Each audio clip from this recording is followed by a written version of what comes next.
Hi there. If you're new around here, you can call me Rose. And that's okay, because I'm new around here too. So for the last video, the last Mixtape Project video, I gave a special 3 prompts for that video, and it's been a little bit since I posted my last video, which was to promote Markiplier's charity live stream for Stand Up to Cancer, and that happened over the weekend on December 1st. So if you missed it, you can still catch the recording over on his channel, but the live stream unfortunately is over. If you want to see the art that I did for that prompt, I'll put a link to that video in the description below. The other 2 prompts that I gave, one of them was Ghost of Christmas Past. That kind of took a bit of a literal interpretation of the Ghost of Christmas Past. There he is. He's kind of spooky, and he's kind of harkening back to some old customs that people used to do for Yuletide or other things like that, and I like it. I think it came out pretty good. Not perfect, of course, but nothing I do is. The other prompt that I gave in my last Mixtape Project video was, who am I at this moment?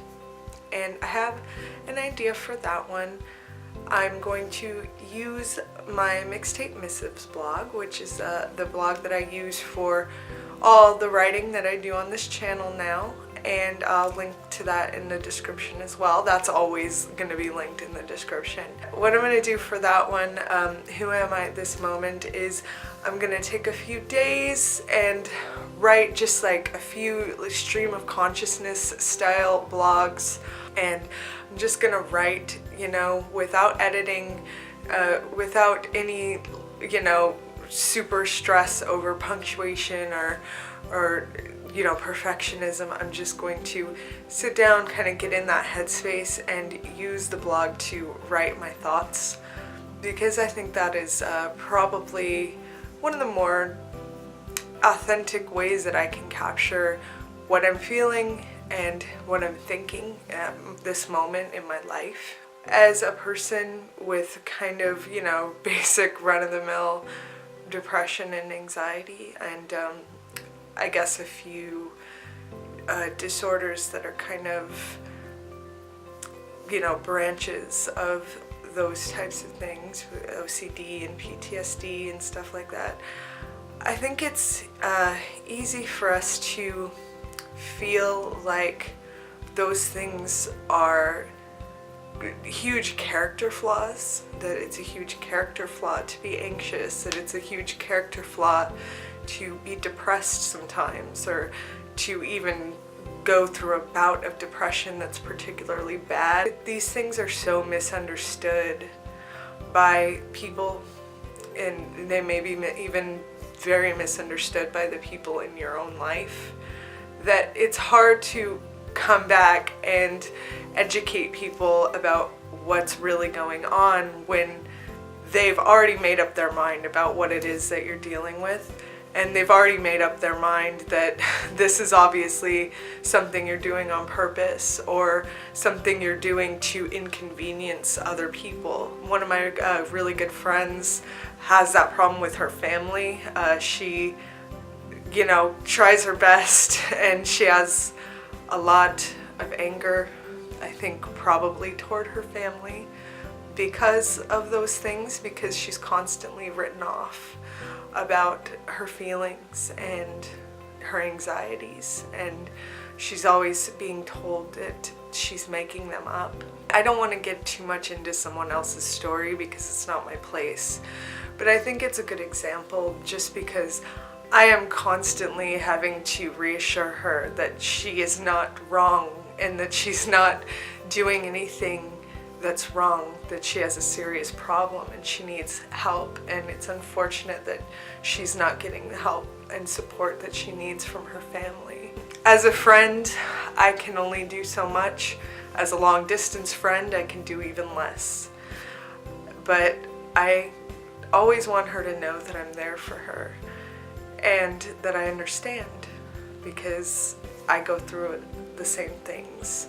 It just reinforces those behaviors. It reinforces the issues that you're having, and it reinforces the idea that I'm alone in this.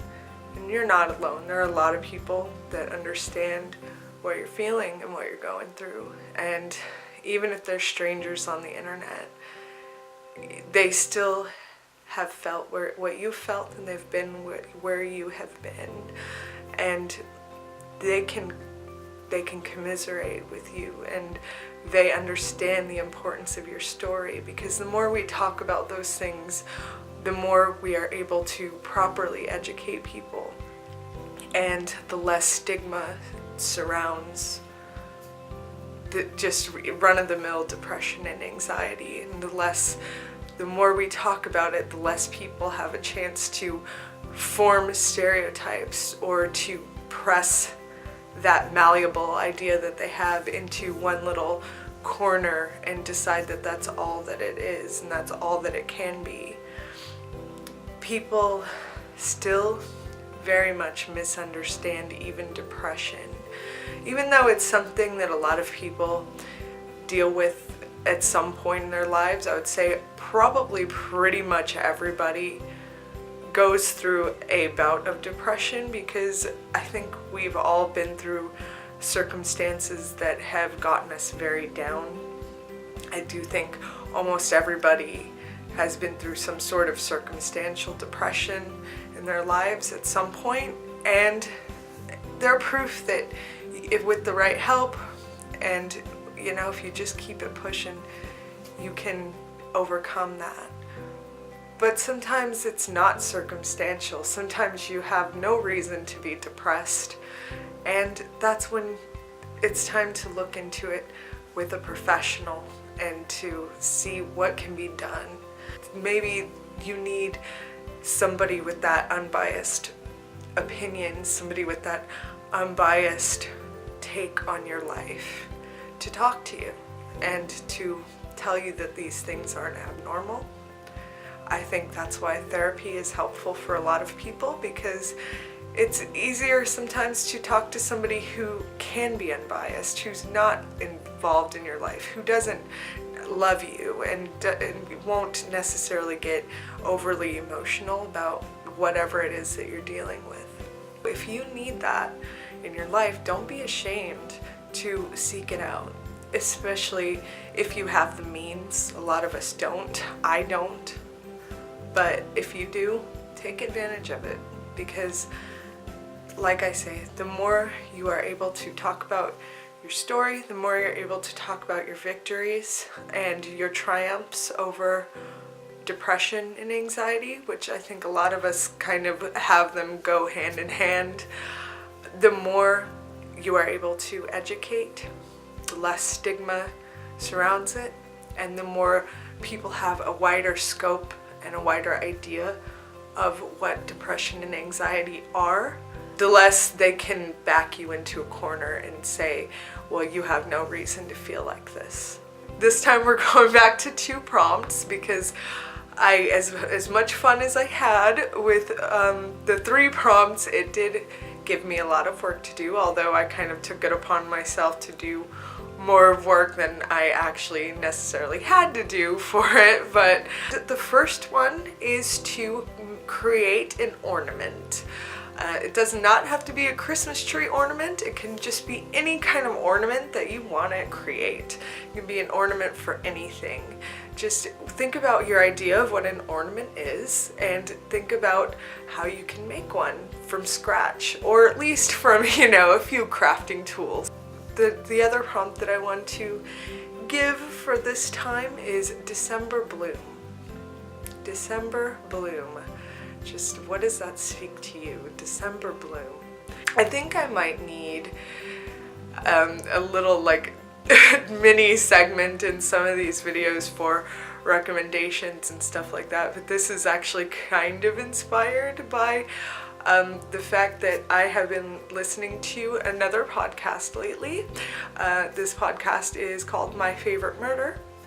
I am a person who is very much into true horror stories, true crime, all that kind of stuff. I really have always just been very interested in hearing about those things and hearing people's stories, and you know, and I do think talking about those things kind of is a way to honor the victims and what they went through, and obviously, you know, murderers are huge pieces of shit, and we don't you know, we're not listening to it or talking about it because we are inspired by or happy about these people's existence. We talk about it basically to shame them and to honor the victims and what they've gone through. At least in my part of the world, it's not a very fertile time. Things are kind of the trees are getting naked, and the leaves are falling, and the plants are kind of wilting and withering right now, and everything's getting cold, and you know, everything is kind of just going to sleep for the winter. So I thought, what could we do that is inspired by that, and let's look for that fertility, let's look for that new birth in the middle of the winter. So let's look for something that blooms in December, and let's create something around that. Check out My Favorite Murder. It's kind of like true crime / comedy, and the two gals that host that are pretty funny, so I would recommend it. Like I say, maybe I need to do like a recommendations section by things that, even in the loosest way, inspired some of the prompts for this channel. But I will link to the podcast in the description if you're interested in checking it out. I hope that someone will catch up with me on this channel sometime, and that I can see what comes out of your beautiful mind based on these ideas. Happy arting, and remember, go out there and make